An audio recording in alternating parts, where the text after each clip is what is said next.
Red Ministerial del Reino presenta Radio Ministerio Quíntuple con el pastor Jorge Luis Martínez desde la ciudad de Orizaba, Veracruz, México. ¡Comenzamos!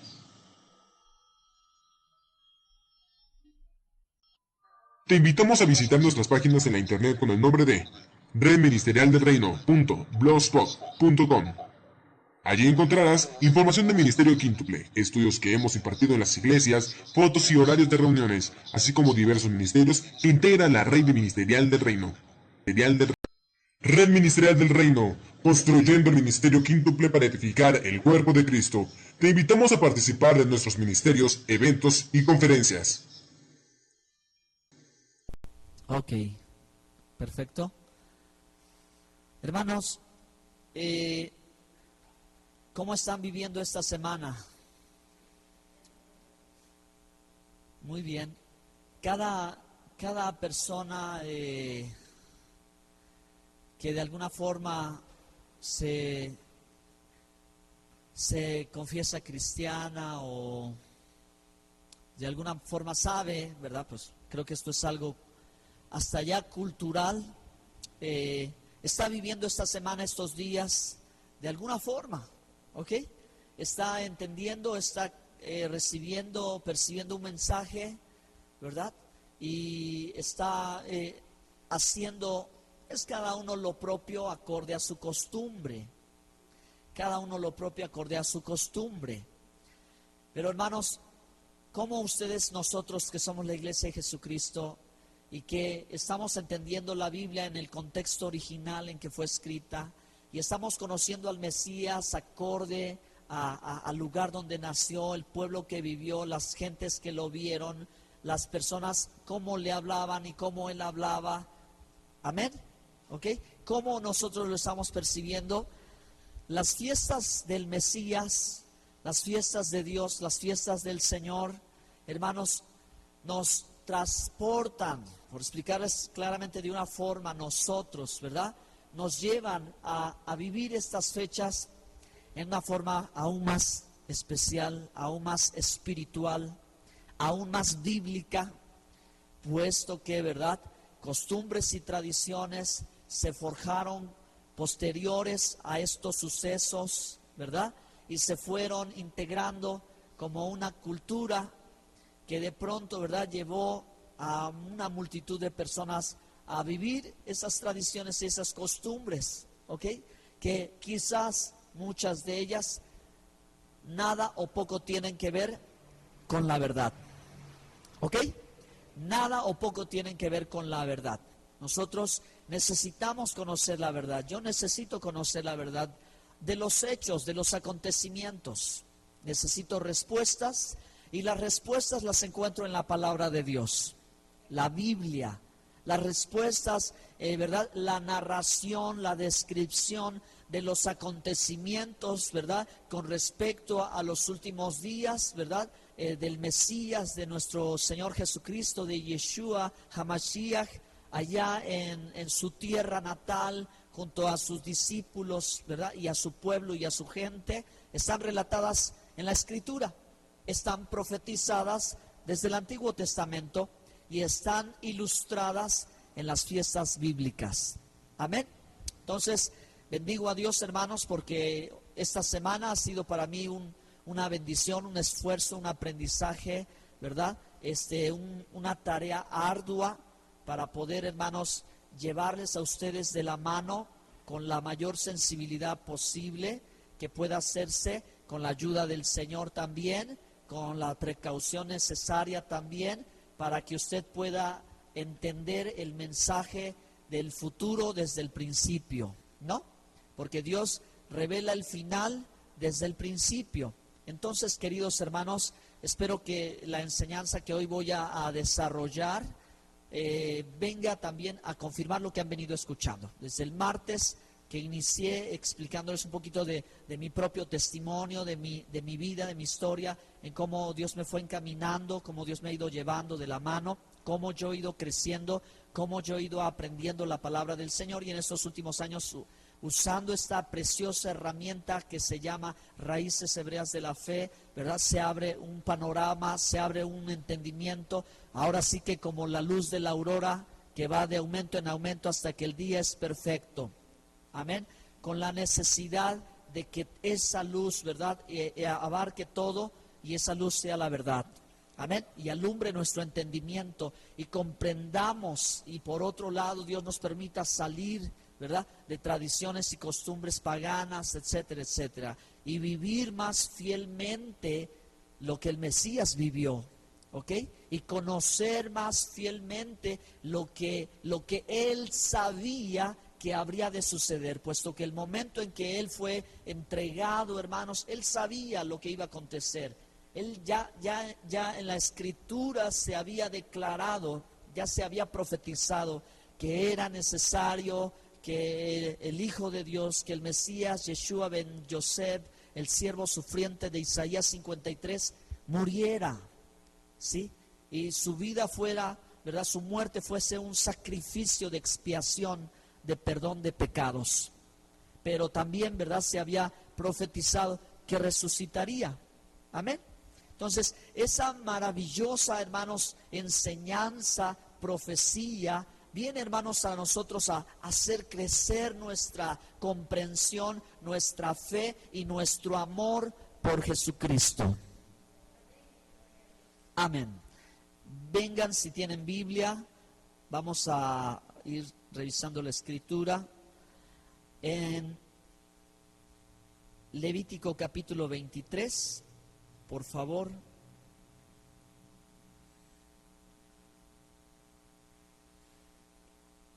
Dice la Escritura, Levítico 23, versículo 1, habló Yahweh, en nuestras versiones generalmente dice Jehová, a Moisés diciendo, habla a los hijos de Israel y diles, las fiestas solemnes de Dios, las cuales proclamaréis como santas convocaciones, serán estas.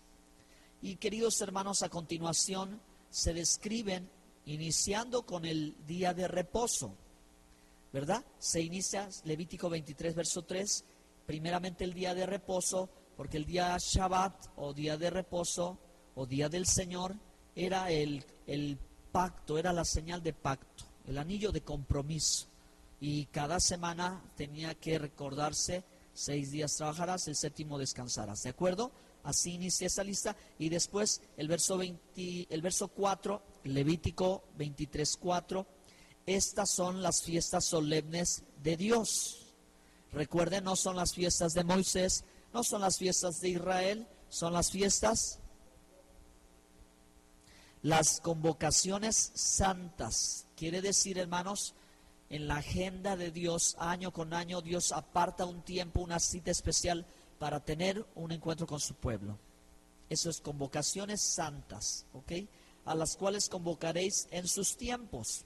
Hay 2 tiempos en el año, el tiempo de la primera lluvia y el tiempo de la lluvia tardía, el tiempo de la primavera y el tiempo del invierno.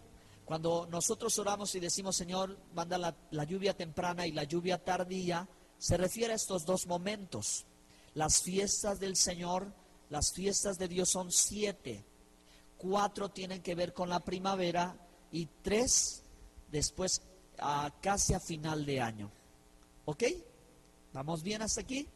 Entonces, estos, según en sus tiempos, estos son los 2 tiempos. Las 4 primeras fiestas van casi juntitas.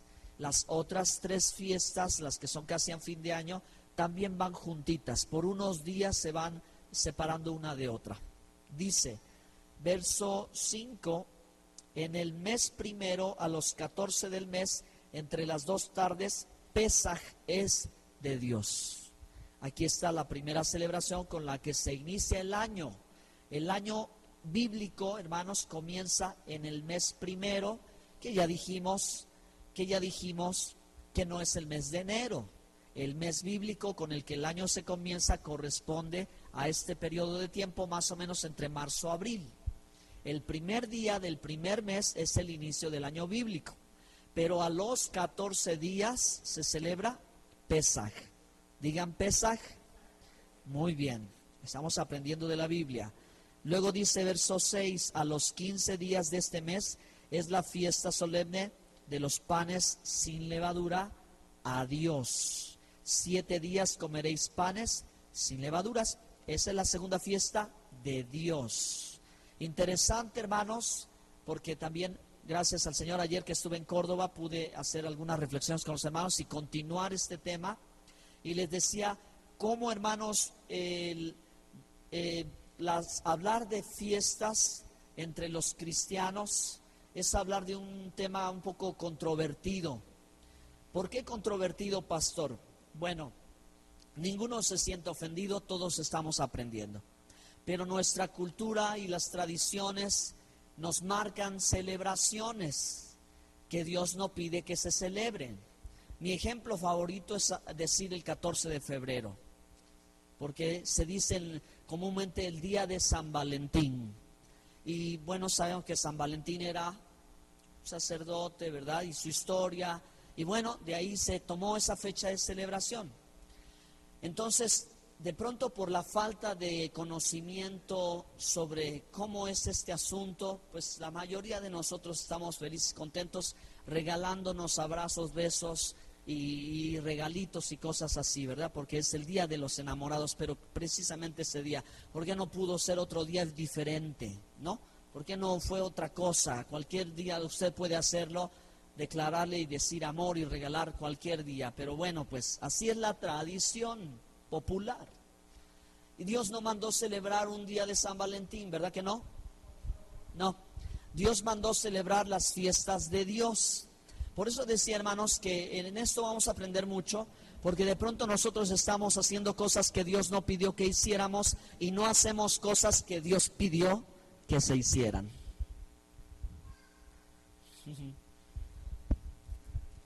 Amén, ¿verdad que sí? ¿Verdad que sí? Entonces, considere aquellas cosas que a usted le gusta celebrar. Aquellas cosas, piense, diga, esto es una fiesta. Bueno, puede ser, ¿verdad?, que se llame hasta una fiesta cristiana, pero Dios mandó celebrarla. ¿Qué mandó Dios celebrar? Estamos leyendo aquí, según la Escritura, empezamos desde el Antiguo Testamento, vamos a llegar al Nuevo Testamento, y en el Nuevo Testamento, hermanos, vamos a conocer aquello que el Señor dijo que hiciéramos en memoria de Él. Y con todo respeto, hermanos, yo les puedo decir, hermanos, Jesús no dijo que hagamos Navidad en memoria de Él. Él dijo que comiéramos el pan y el vino en memoria de Él. ¿No? Bueno, seguimos adelante entonces. Versículo 7 dice, 23:7, el primer día tendréis santa convocación, ningún trabajo de siervos haréis. Y dice el versículo, vamos dos fiestas, vamos al verso 10, 23:10. Habla a los hijos de Israel y diles, cuando hayáis entrado en la tierra que yo os doy y seguéis su mies, traeréis al sacerdote una gavilla por primicia de los primeros frutos de vuestra siega. El sacerdote mecerá la gavilla delante de Jehová para que seáis aceptos. El día siguiente del día de reposo la mecerá, y el día que ofrezcáis la gavilla, ofreceréis un cordero de 1 año sin defecto en holocausto a Jehová. Y ya habla sobre su ofrenda. Esa es la tercera fiesta, se llama la fiesta de las primicias. Si seguimos leyendo, hermanos, vamos a encontrar en el verso 23:16, hasta el día siguiente del séptimo día de reposos, esa es la fiesta de las semanas, o Pentecostés. Dice que serán de 2/10 de efa flor de harina cocidos. Perdón, creo que me salté un versículo, o sí es el 16. Contaréis 50 días, entonces ofreceréis el nuevo grano a Jehová. 50º día, ¿cómo se dice en griego? ¿Correcto? 50º día en griego se dice Pentecostés, y en hebreo se dice Shavuot. Esta es la cuarta fiesta. Aquí nos vamos a detener. Más adelante, hermanos, vamos a hablar de las otras 3 fiestas. Aquí están, usted los puede leer después. Vayan conmigo a Números 15, por favor. ¿Alguno de ustedes quiere levantarse de su lugar con su Biblia en su mano y leer en voz alta números 15, 15 y 16?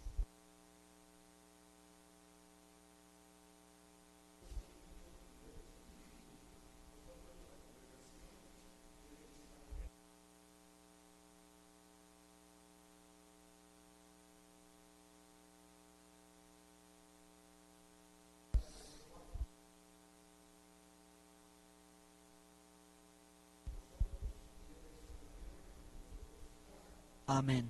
Estos dos versículos, hermanos, tienen todo que ver con todo el resto de la historia en el Nuevo Testamento.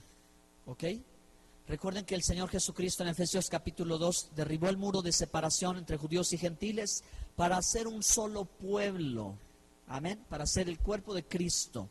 Entonces, Dios aquí desde Números 15 estableció esto.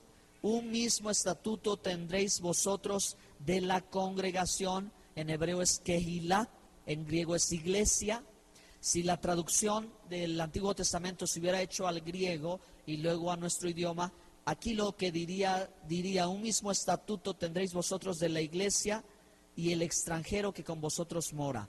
Es la palabra, congregación es la misma palabra que se usa a lo largo de toda la Biblia. ¿Y qué dice? Será estatuto perpetuo. Las fiestas de Dios son para siempre. Dios tiene razones por las que quiere que se recuerden todos los años por siglos.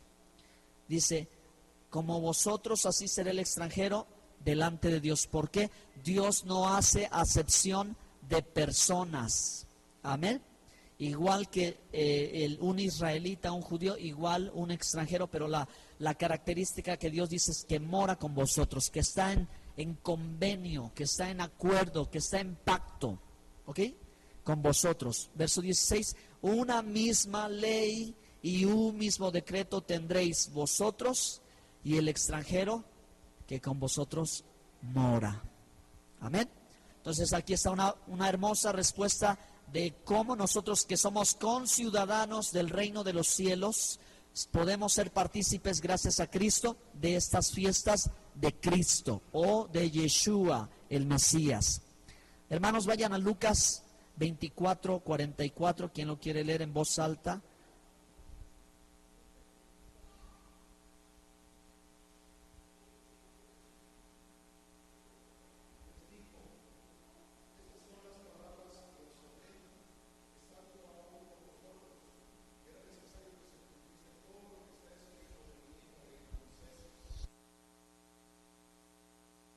Miren, hermanos, qué impresionantes palabras que el Señor Jesucristo, una vez que ha resucitado, les declara a los dos hombres que van camino a Emaús, mostrándoles que Él, ¿verdad?, había cumplido lo que estaba escrito de Él.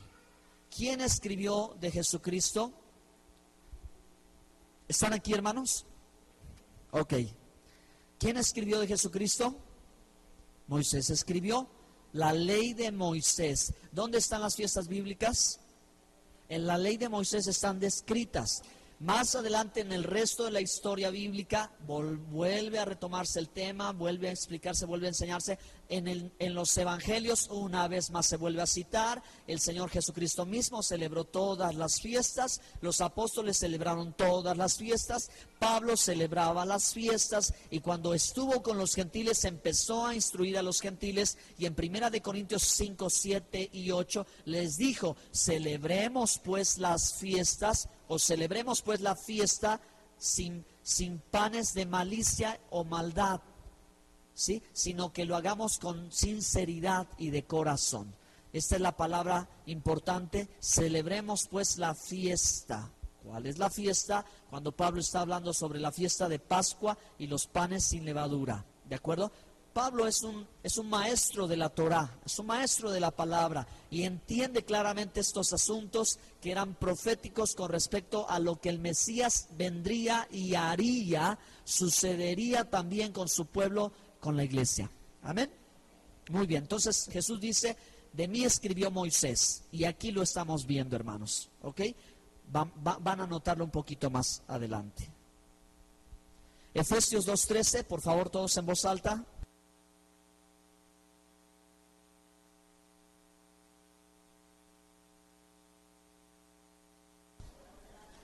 Amén. Aleluya. Pablo escribe a los Efesios y dice, pero ahora en Cristo, vosotros que en otro tiempo estabais lejos, cuando en la Escritura dice, vosotros que en otro tiempo estabais lejos, está refiriéndose a los gentiles. Habéis sido hechos cercanos. ¿A quiénes? A su pueblo. ¿Cómo se llama su pueblo? Israel. ¿Ok? Éramos ajenos, extranjeros, pero ahora por medio de Cristo ya no somos extranjeros, estábamos lejos, no sabíamos de las fiestas, no sabíamos del pacto, de la promulgación de la ley, no sabíamos de las promesas, no vivíamos esperando Mesías, pero cuando, verdad, Cristo llegó a nuestra vida, entonces Él nos acercó, y lo que está sucediendo en esta noche, si usted está entendiendo la palabra de Dios, es que Él le está acercando más para que estemos unidos. Amén. Vamos a ver, hermanos, las fiestas bíblicas de Abib, o Abib en hebreo traducido es primavera. Deuteronomio 16:1. Sus Biblias, por favor. Quien guste leerlo en voz alta.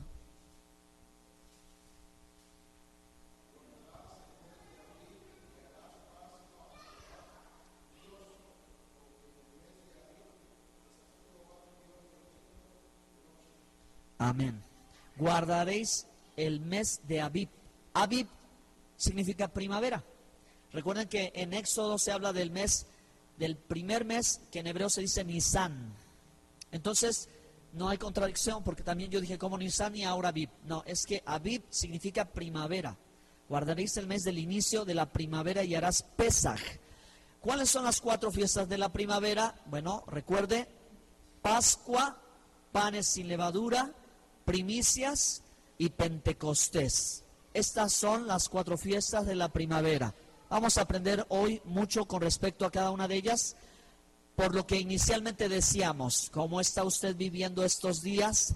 ¿Cómo está recibiendo usted estos días? Que está experimentando su corazón, que está mirando sus ojos y que está entendiendo que Dios, desde su palabra, hermano, Él ya había anunciado algo. Así que, hermano, si usted conoce la fiesta del Señor, usted va a ver, con mucha más claridad, usted va a conocer mejor a su Mesías, a su Señor, y va a creer más en Él.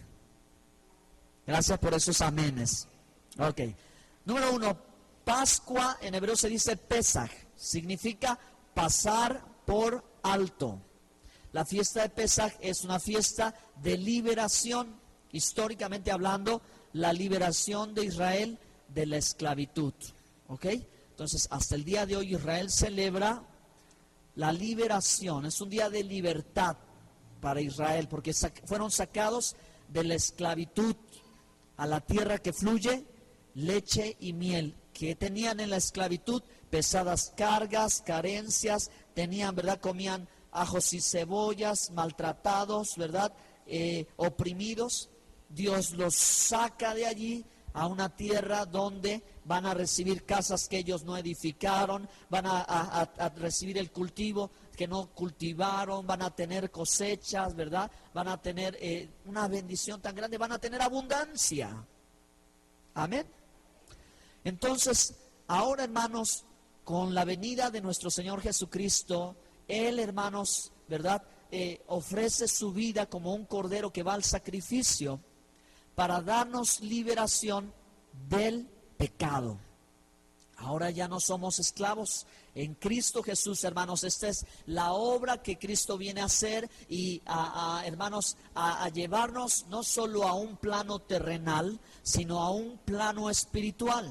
Porque mientras el pueblo de Israel hacía estos sacrificios, ¿verdad? Bueno, pues lo hacía por la obediencia al Señor, y así siempre será. Siempre será, esto no cambiará en nada, siempre tendrá que ser así, la obediencia al Señor. Pero la obra de Cristo, hermano, viene a hacer lo perfecto, viene a ser, ¿sí? O es lo perfecto, Porque la Biblia dice, el mismo apóstol Pablo dice, lo que se realizaba en el Antiguo Testamento, sombras y figuras de lo que habría de venir, lo verdadero. ¿Y qué es eso, hermano? Que acontece que cuando nosotros recibimos ese sacrificio hecho por nosotros, Cristo obró en nosotros, hermano, un nuevo nacimiento, una experiencia, una regeneración dentro de nuestro ser. ¿Lo entiende? En Israel se hacía externamente, pero ahora, hermanos, recibir el sacrificio, el perdón de nuestros pecados por medio de Cristo viene a obrar en nuestro ser interior para hacernos libres del pecado. Amén. Libres del pecado, libres de condenación, libres de atadura, libres de cadenas. Si el Hijo os libertare, amén. ¿Ok? Entonces vamos a 1 Corintios 5:7. Primera carta a los Corintios 5, verso 7.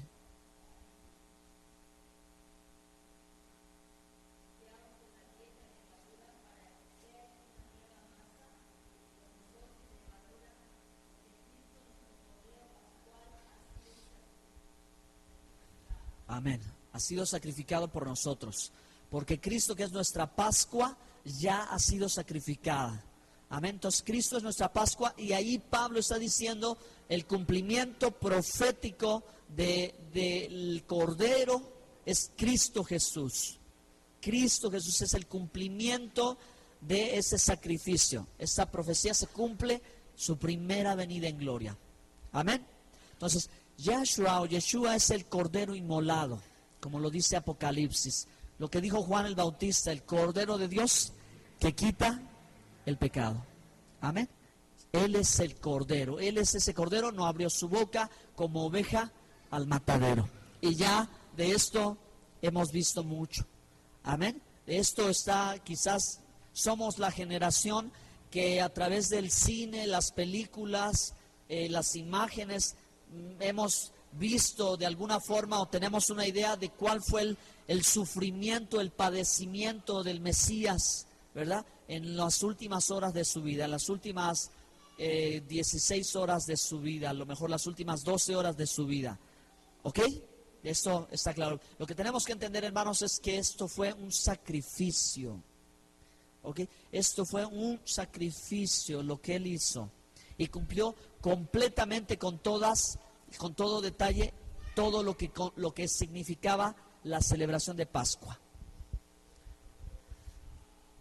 Ahora, hermanos, la segunda fiesta que nos habla de la obra del Mesías es la fiesta de los panes sin levadura, el Hamatzat, que es panes sin levadura.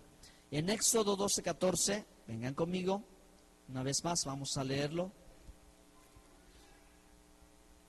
Quien guste en voz alta y claro. 12:14.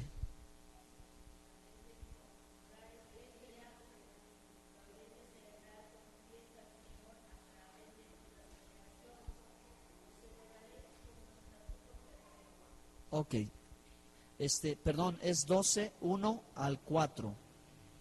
Bueno, es lo que habíamos leído hace un momento, ¿verdad?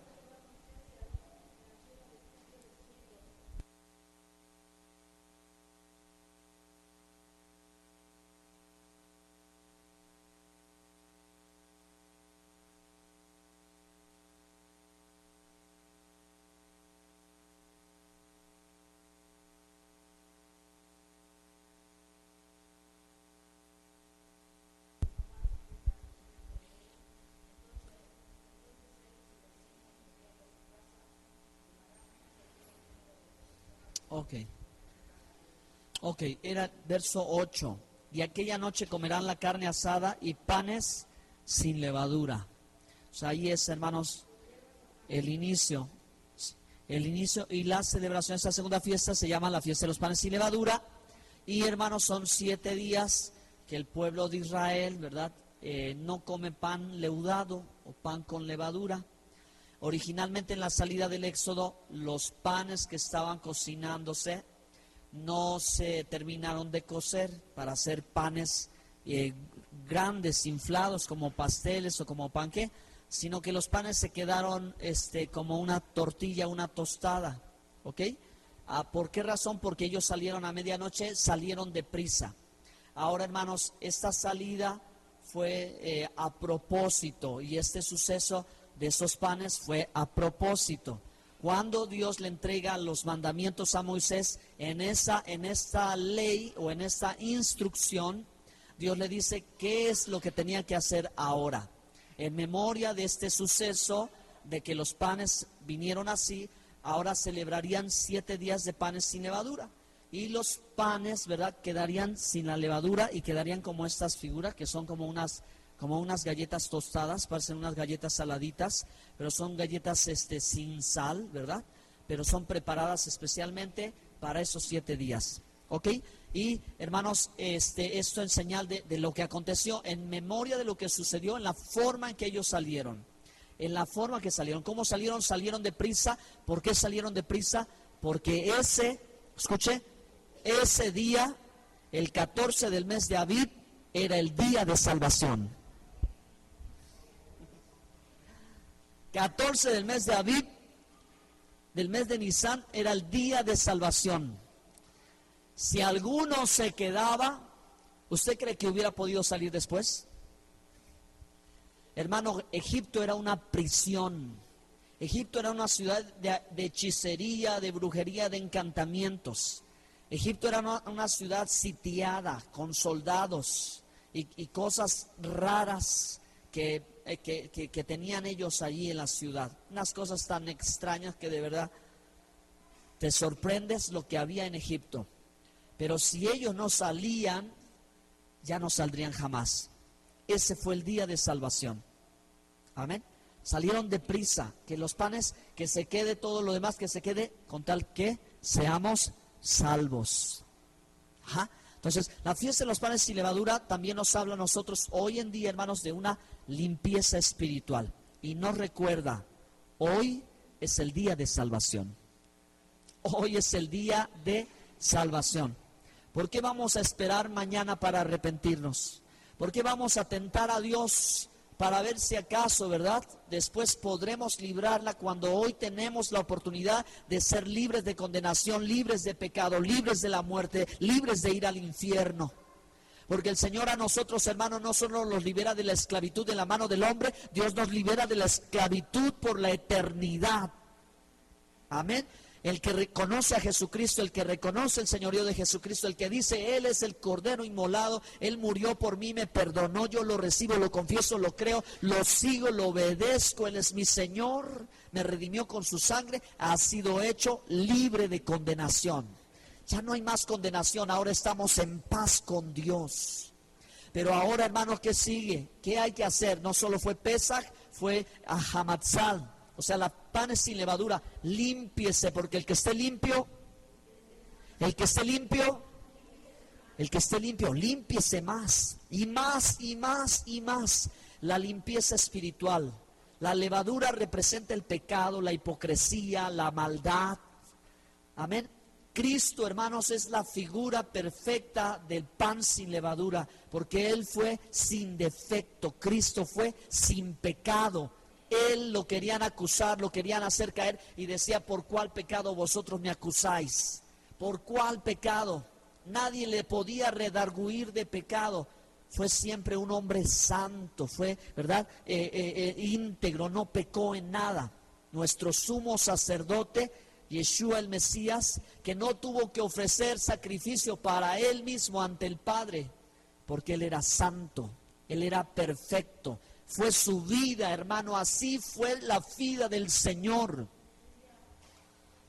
Así debemos de ser nosotros. Así debemos de vivir. Porque hoy en día, hermanos, cuando nosotros no identificamos la poca levadura en nuestra vida, un poco de levadura leuda toda la masa. Cuando nosotros le damos cavidad y lugar a pecados insignificantes, pequeños, nosotros estamos permitiendo que lo poco venga a contaminar lo mucho. Amén, hermanos. Entonces, de pronto nos encontramos viviendo en situaciones de pecado y no nos damos cuenta que son desagradables al Señor. La iglesia de Dios, el pueblo de Dios, el cuerpo de Cristo, verdaderos creyentes que no viven en santidad. ¿Cómo puede ser así? Entonces, hermanos, la lección que aprendemos de la fiesta de los panes sin levadura para nuestra vida cotidiana es, hermanos, que debemos de vivir una vida santa. Debemos de vivir una vida íntegra. ¿Qué es santidad? ¿O qué es pecado? Para poder plantearlo mejor. Fíjense, hermanos, para que no sea tan, ¿qué será pecado? No sé si esto es pecado, no es pecado ir al cine, o no es pecado ir al cine, es pecado oír música de Vicente Fernández, o no es pecado oír música de Vicente Fernández. Es que a mí me gusta, y más cuando la canta su hijo. Ay, y ahí estamos batallando. Ay, ¿será que sí, será que no? ¿Cómo sabemos qué es pecado? Transgresión a la ley. ¿Qué es la ley o cuál es la ley? Amarás a Dios. Bueno, número 1, vamos a enlistarlo. No tendrás dioses ajenos delante de mí. No te harás imágenes. No invocarás el nombre de Dios en vano. Guardarás el día de reposo. Honra a tu padre y a tu madre. No matarás, no adulterarás, no mentirás, no robarás, no codiciarás. ¿Estamos pecando o no estamos pecando? La respuesta es sencilla. ¡Ay! ¿Por qué pensamos? Empecemos primero, vamos a ver. Señor, tengo ídolos. Señor, he adulterado. Señor, estoy mintiendo. Estoy robándole. Estoy codiciando algo que no es mío. Entonces, ahí está, hermano. ¿Ok? Ahí está. ¿Ok? Vamos a empezar por acá. Por ahí vamos a saber si en realidad, hermanos, estamos o no estamos. Somos o no somos. Limpieza espiritual. Vamos a la Biblia. Primera de Corintios 2, verso 11 al 14.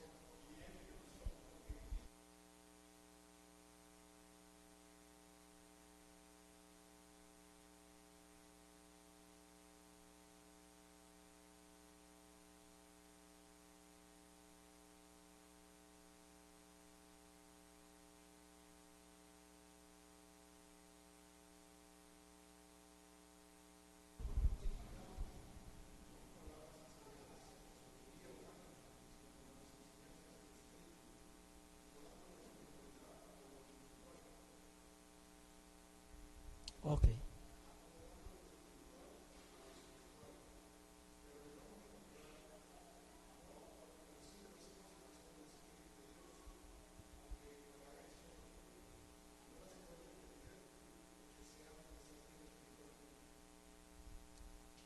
Ok, hermano. Está muy bien. Está bien, gracias, hermanos. Ok. Entonces, hermanos, para concluir, el pan es el cuerpo de Cristo. ¿Cómo cumple esta fiesta? ¿O cómo vemos aquí al Señor? ¿Cómo Moisés estaba escribiendo de él sin saber quizás lo que estaba haciendo, lo que el pueblo hacía al hacer sus panes sin levadura? Bueno, Cristo lo revela. Esto es mi cuerpo que por vosotros es entregado. El sentido, el significado verdadero, lo verdadero, hermanos, no solo es comer el pan tostadito por 7 días. Lo verdadero es saber y reconocer y comer al pan que vino del cielo, el pan de vida eterna, el pan vivo, que es Yeshua HaMashiach, que es Cristo Jesús, el Señor. Amén. Dele un aplauso al Señor.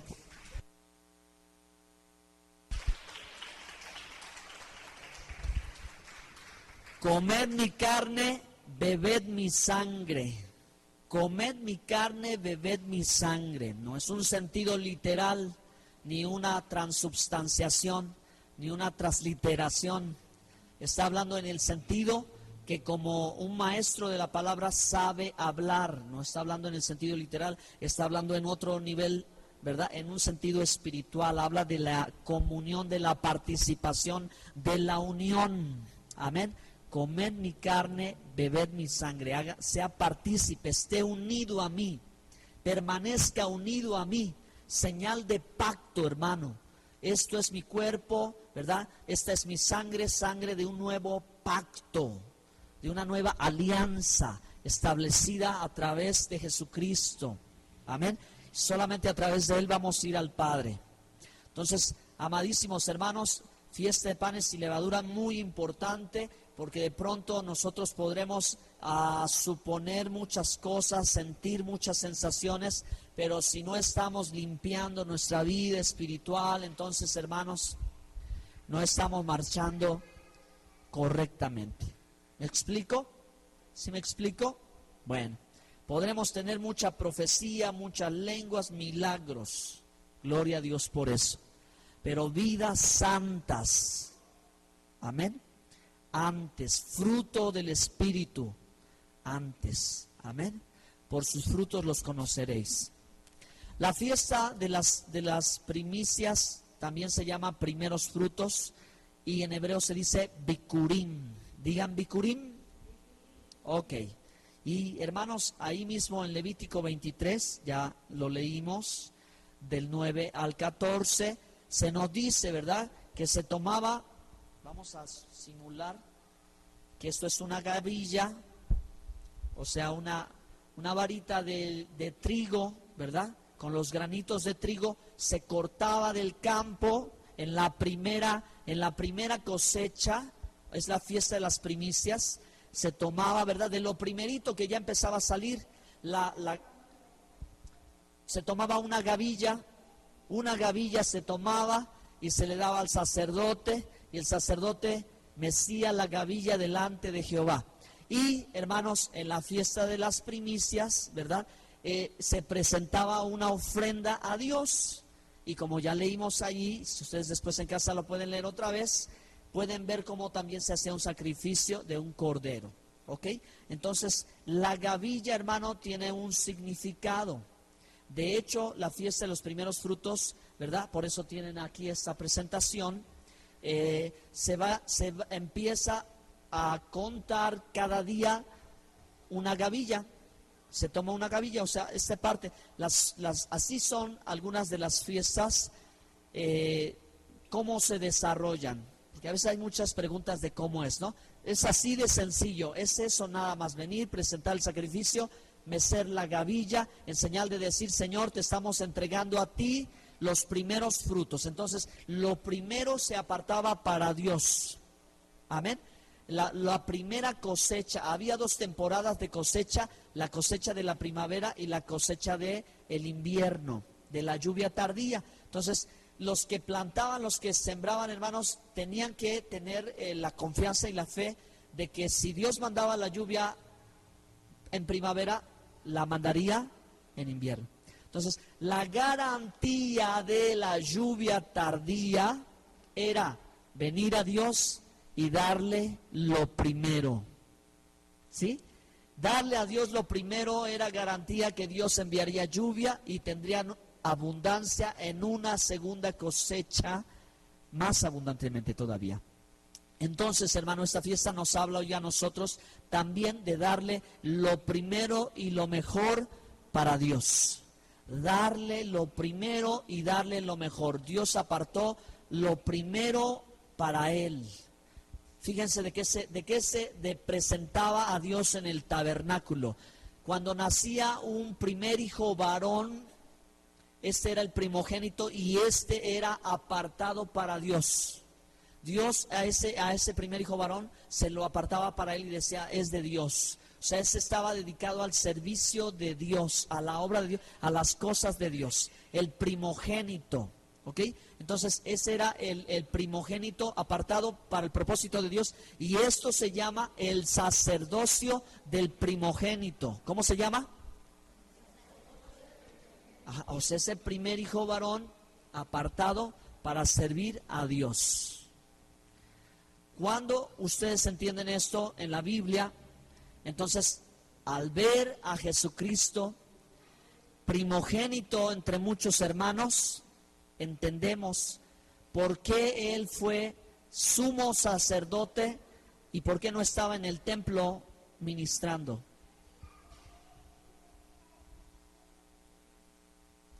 Porque si Él fue sumo sacerdote o era ministro y siervo, ¿por qué no estaba en el templo? Mucha gente aquí, por falta de conocimiento, se equivoca. Síganme, por favor. Romanos 8:29. ¿Alguien?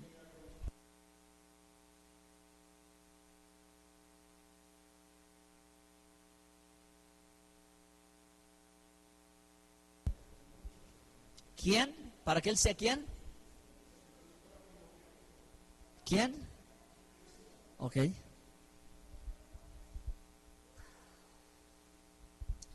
Vamos a 1 Corintios 15:20.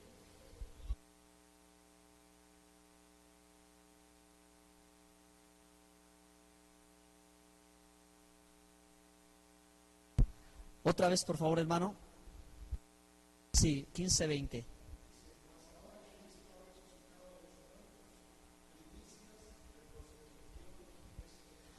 Hermanos amados, las cartas están escritas quizás en griego con el pensamiento hebreo.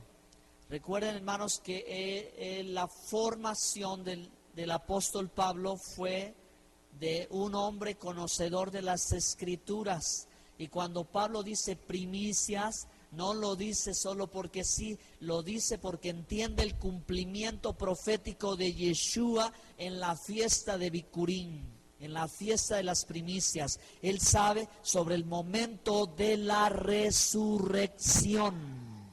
Amén. Y entonces él entiende que ese acontecimiento de lo primero tomado para Dios, ahora el Mesías, el Señor resucitado, primero entre los muertos. Porque a él, a Jesucristo, se le dio toda la primicia, a él se le dio toda la preeminencia. O sea, Yeshua es primero en todo y ante todo, y antes que todos. Amén. ¿Verdad? Por eso dice el verso 20, mas ahora Cristo ha resucitado de los muertos, primicias. De esto está hablando el que fue, ¿verdad?, presentado al Padre, el primero entre muchos. ¿Cuántos resucitarán con él? Bueno, yo en un abrir y cerrar de ojos prefiero. Y los muertos en Cristo resucitarán primero. Luego nosotros, los que habremos quedado, seremos llevados en un abrir y cerrar de ojos. Denle un aplauso al Señor, hermanos. Sí, Señor. Entonces, Yeshua resucitó como primicias.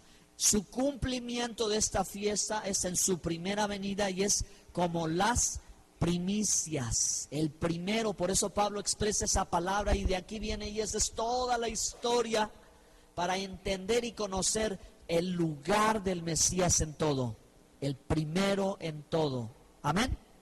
Muy bien, vamos a ver si tenemos algo más y con esto voy a concluir, aunque esto es posterior. Después vamos a hablar, pero para terminar, hermanos, es necesario mencionar la fiesta de Pentecostés.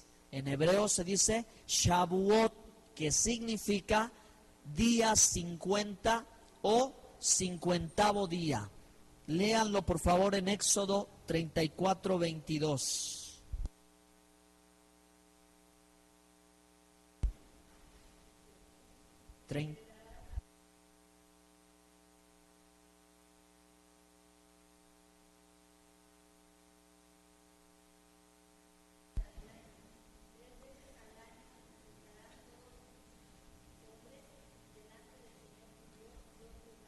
Ahí nada más, gracias, está bien.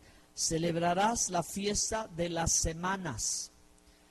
La fiesta de las semanas porque son 7 semanas. 7 semanas de 7 días después de Pascua. Y al siguiente día, ese es Pentecostés. No es una fiesta de una fecha, es el conteo. Se cuenta de 1 a 50, no se cuenta de 50 hacia 1. ¿Por qué? Hermanos, la razón de esto es porque cuando el pueblo hebreo salió el 14 de Nisan o del mes Abib, cuando ellos salieron, ¿verdad? Ellos recorrieron el camino y en 50 días ellos estaban en el monte Sinaí y Moisés subió al monte Sinaí y recibió la palabra de Dios. Recibió la revelación, la palabra escrita por el dedo de Dios. Dios escribió en las tablas, hermanos. Las 2 primeras tablas, las tablas que le entregó estaban escritas con el dedo de Dios. Amén. Entonces, Por esa razón fue en ese día 50 donde Dios ordenó que se celebrase una fiesta a Él, ¿ok? Que es la fiesta de Pentecostés o Shavuot. Y eso recuerda los 50 días de la cuenta de la gavilla. Entonces ese día 50 en la fiesta, ese día es Pentecostés, ¿ok? Esa cuenta de gavilla, gavilla en hebreo se dice Omer. ¿Cómo se dice? Omer, gavilla, Omer, ¿ok? La cuenta del Omer, la cuenta de una gavilla un día, otra segunda gavilla, segundo día, tercera gavilla, tercera día, llega el 50 y recuerdas, ¿qué recuerdas? Cuando Moisés subió al monte que humeaba. Y la Biblia, hermanos, dice que en esa ocasión la tierra temblaba. Dice la tradición que el monte se desprendió de la tierra, ¿verdad? Y la Biblia dice que se veían voces. Ustedes tienen que leer los detalles de la narración, que voces como relámpagos. La tradición de los antiguos, ¿verdad? Ellos dicen que esos relámpagos era la voz de Dios y que todo el mundo ahí oyó la voz de Dios. La voz de Dios se escuchó al mismo tiempo en 70 idiomas diferentes. ¿Y por qué Israel recibió, por qué el pueblo hebreo recibió la palabra de Dios? Porque cuando todo el mundo oyó la voz de Dios hablar en ese día a la humanidad y Dios entregarnos sin merecer su palabra, el pueblo de Israel fue el pueblo que estuvo dispuesto a recibirla. ¿Sí? Porque dice la Escritura que tuvieron grande temor.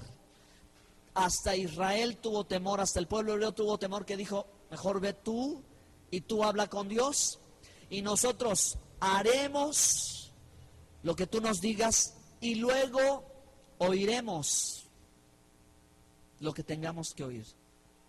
Tan preparado estaba el pueblo de Israel que en 50 días subió en una edificación espiritual, una preparación tan grande que estaba listo para decir, dame tu palabra. Hermanos, estos días que vienen a continuación en el ámbito espiritual, vamos ahora a hablar literalmente o sencilla, son días de preparación. Son días en los que ustedes, hermanos, y yo podemos aprovechar en la cita divina, en la agenda de Dios, no nuestra, en el tiempo señalado en este año de Dios, un tiempo de cielos abiertos para empezar a escalar hacia su presencia y subir de tal modo que nosotros estemos listos para decir, Señor, tu palabra para mí, tu palabra para mí. Estoy listo para recibirla. Porque tanta gente, hermanos, puede tener una Biblia y no entenderla. Tanta gente puede tener una Biblia ahí guardadita o abierta en el Salmo 91 pensando que es mágica. Pero la Biblia no es mágica. La Biblia es palabra viva y eficaz y funciona no solo teniéndola abierta, sino obedeciéndola. El pueblo hebreo estaba tan preparado que ni siquiera necesitó en ese momento que se le explicara, que mira, que si tú obedeces, si haces... No, el pueblo dijo, dinos qué tenemos que hacer y lo haremos. Aunque después tú nos expliques de qué se trata. Así dice la palabra que el pueblo estaba tan dispuesto que Dios les entregó su palabra. Amén. Torah quiere decir instrucción. Nomos es griego, significa ley. La escritura está en hebreo desde el Antiguo Testamento y en hebreo nunca aparece nomos. Nomos es ley como la ley constitucional del país. Pero Torah significa instrucción de papá a hijo. O sea, yo papá te voy a instruir, hijo, te voy a decir, te voy a educar cómo tienes que vivir ahora que eres libre, vas a ser exitoso, vas a ser prosperado, pero tienes que seguir estos pasos y te irá bien. Bienaventurado el varón que no anduvo en camino de pecadores, ni en silla de escarnecedores se ha sentado, sino que en la ley de Dios medita de día y de noche, porque todo lo que haga prosperará. La instrucción de papá para un hijo. Así Dios dándoles. Hermanos, la fiesta de Pentecostés es una fiesta de bodas. es un contrato nupcial. En hebreo se dice ketubá. Las bodas hebreas, israelitas, judías se celebran en dos partes. La primera es el convenio, el acuerdo, y la segunda es la consumación con la intimidad de pareja. María y José, Miriam y Josep tenían este primer contrato de bodas, pero todavía no tenían la consumación. Por eso fue extraño que ella, ya siendo apartada para José, ya comprometida con José, estuviera embarazada, ¿verdad? Así fue esta celebración. Desde aquí comienza esto, el contrato de Dios con su pueblo para pactar, hacer pacto de bodas. Yo seré el esposo, Dios dice, y tú serás mi esposa, le dice Dios a Israel. Por eso después leen los profetas, y en los profetas, uno de los profetas dice, yo que fui tu esposo, no sé si es el profeta Amós, que dice, Jehová tu esposo, me abandonaste y te fuiste a fornicar con otros dioses, adulteraste con otros dioses. ¡Wow! Pero ¿qué hizo Dios? Profetizó, ¿verdad? Con la vida de Amós, que fuera por esa mujer, la perdonara, la limpiara, la restaurara y la recibiera y la amara, porque así era el amor de Dios por su pueblo pecador.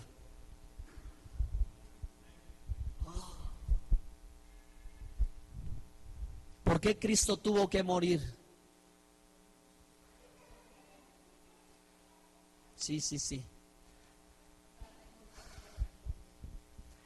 Él tuvo que morir. Híjole, no sé si se lo pueda yo decir, pero ya nos metimos en el tema de la boda. Cuando el pueblo de Israel se desespera porque Moisés no baja, toma un becerro de oro y lo empieza a adorar. Los levitas se hacen a un lado y ahí hay 3,000 que Dios los juzga instantáneamente y mueren. ¿Ok?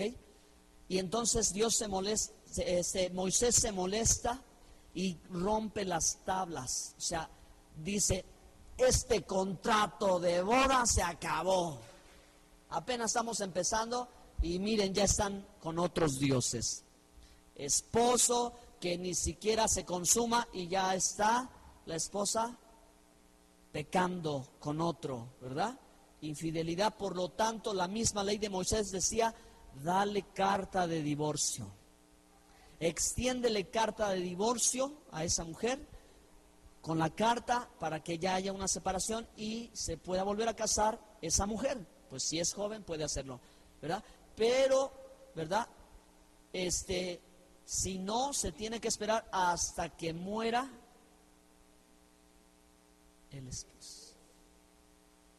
¿Por qué murió Cristo?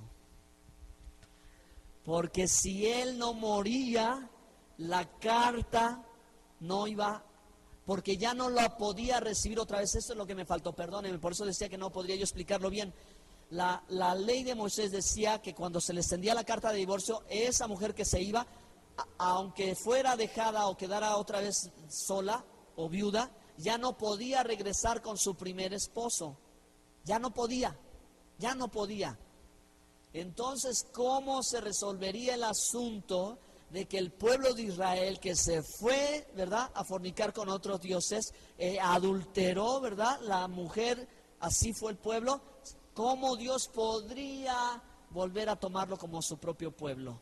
Si los profetas habían dicho del juicio y la restauración, porque ya en la ley estaba establecido que así tenía que ser, ya no podría ser. Entonces, ¿por qué murió el Señor? Para poder, hermanos, anular el acta de decretos que nos era contraria, la carta que impedía que los que nos apartamos de Dios, nuestros delitos y pecados, pudiéramos volver a Él. Porque una vez que Él murió, entonces ahí está la carta, pero resucitó como un nuevo hombre, por lo cual pudo restaurar a todo su pueblo. Denle un aplauso al Señor.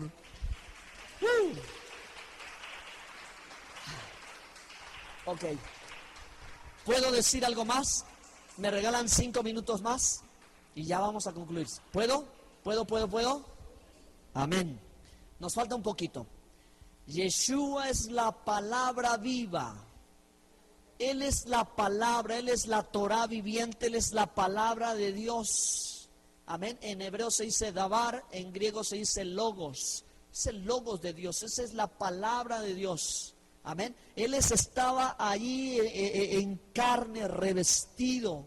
La palabra de Dios estaba ahí enseñándoles. Y el pueblo de Israel sabía que cuando el Mesías viniera les enseñaría la palabra. Por eso con toda confianza Jesús decía: Moisés escribió de mí, los profetas escribieron de mí, los escritos o salmos son con respecto a mí. Porque la escritura, hermanos, se centraliza en la persona de Jesucristo. Toda la escritura tiene que ver con el Señor. Pero miren esta poderosa figura. A ver si puedo describir. Cuando yo busqué algo que colocarles ahí, un dibujito para que relacionaran y recordaran a Moisés en el monte Sinaí trayendo la palabra. Hermanos, cuando yo lo vi me llamó la atención y me puse a reflexionar un poco de saber que Moisés estaba en la presencia de Dios y de él vino, y dice que su rostro resplandecía luz, tanto que tuvo que cubrirse su rostro porque a ellos no lo podían mirar el rostro a causa de la gloria de Dios ahí. Entonces, hermanos, Jesús dijo: del Padre vengo y al Padre volveré. ¿Verdad? Él estaba en el seno de papá. Ahí estaba el Mesías, ¿ok? Desde la eternidad traído aquí. Y así como Moisés con la palabra, así Yeshua, hermanos, trae la palabra. Amén. Les voy a decir algo, luego lo vamos a confirmar. El Evangelio es la Torah. La Torah es el Evangelio. El Evangelio es la Torah es el Evangelio, y con ello cumple perfectamente toda la figura profética del que viene ahí y trae la verdad. Así el Señor, ¿verdad? Conoceréis la verdad y la verdad os hará libres. Pero, digan conmigo, cuando Moisés trajo las tablas de la ley, ellos recibieron la instrucción correcta, la enseñanza. Pero todavía era necesario algo más. Algo era necesario que aconteció no como accidente, sino como cumplimiento profético de todo ello que hizo falta al pueblo de Israel. Y eso que hacía falta al pueblo para la obediencia total al mandamiento de Dios era el espíritu de la palabra de Dios. El Espíritu Santo, el Espíritu de Dios, el Espíritu de la palabra. Porque la escritura ya lo leyó el hermano, la escritura no se entiende intelectualmente o carnalmente, sino que es espiritual. Y para discernir la palabra de Dios tú necesitas el Espíritu de Dios. El Mesías viene con la palabra. Y la figura profética, el cumplimiento en Cristo es así. Él viene con la palabra, pero hermanos, en Shavuot, en Pentecostés, Hechos capítulo 2, vino el Espíritu Santo.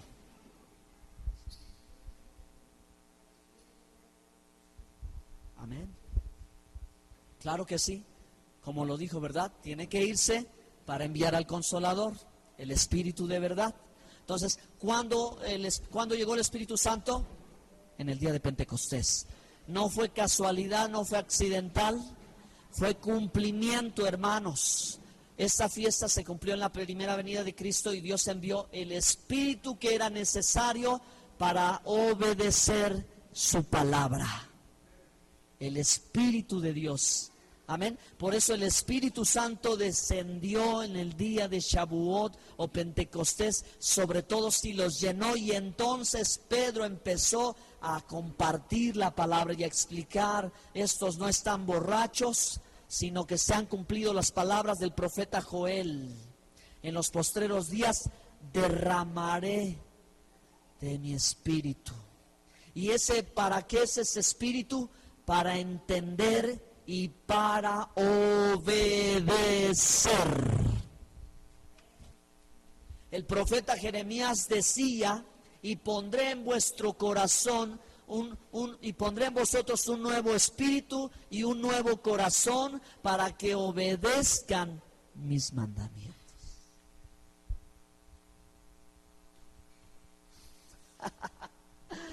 ¿Quieres una señal de alguien que está lleno del Espíritu Santo? Bueno, yo sé que usted sabe que hablar en lenguas, pero ¿quieres otra señal que tú no has conocido? Alguien que obedece a la palabra de Dios como Jeremías profetizó.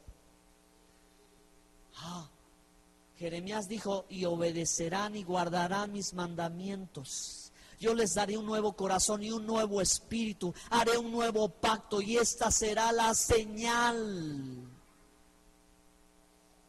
¿Quieren verlo? Jeremías 31. Y con esto termino.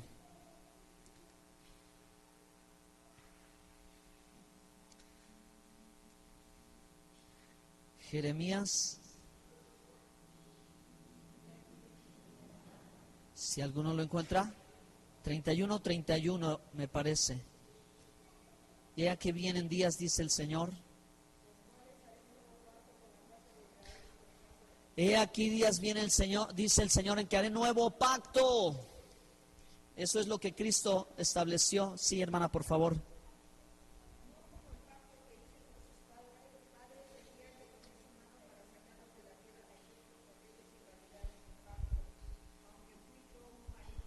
Esposo, esposa, 33.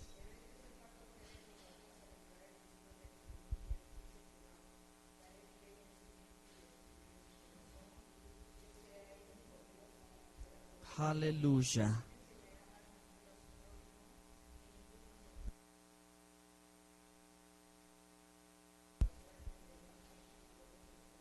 Amén. Ahí nada más. En Jeremías 31, haré un nuevo pacto. Cristo estableció un nuevo pacto. Verso 2, no como lo hice con vuestros padres ahí, ¿verdad? Que invalidaron el pacto. Verso 33, pero este pacto que haré, dice, pero este pacto que haré con la casa de Israel después de aquellos días, dice Jehová, daré mi ley, ¿dónde? En su mente, y la escribiré en su corazón. Y hermanos, hay otra profecía donde Dios dice, daré nuevo corazón y nuevo espíritu. Y eso habla de el Espíritu de Dios, que ahora no, ¿verdad? Esto era algo que no había acontecido sobre todo el pueblo de Israel, pero a partir de este día aconteció en cada uno de los que creían en el Mesías. Recibían el Espíritu Santo.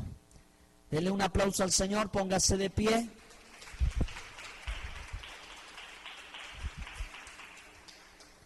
Por favor.